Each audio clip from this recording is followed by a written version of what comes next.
Hip, hip, hip. Hip, hip, hip. A round of applause for Mr. Isiaq Kayode.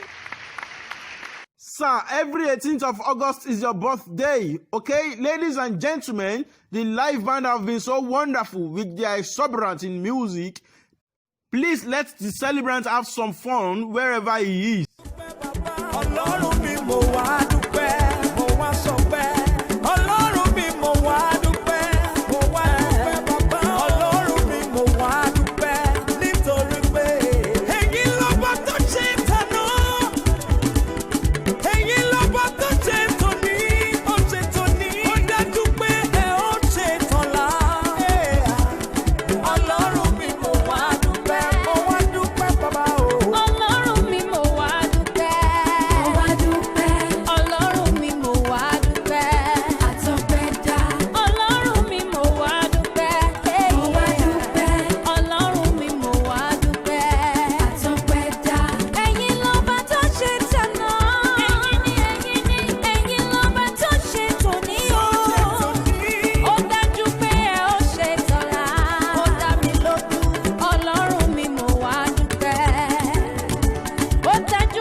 Thank you very much.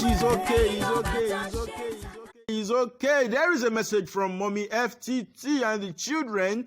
The message goes this way. My darling husband, thank you for all the love and care shown all these years. As you age, may you grow in wisdom and more understanding. May things of surprise never cease in your life. Happy birthday to you. And a message from Feyi, Tolani and Tumishe go this way.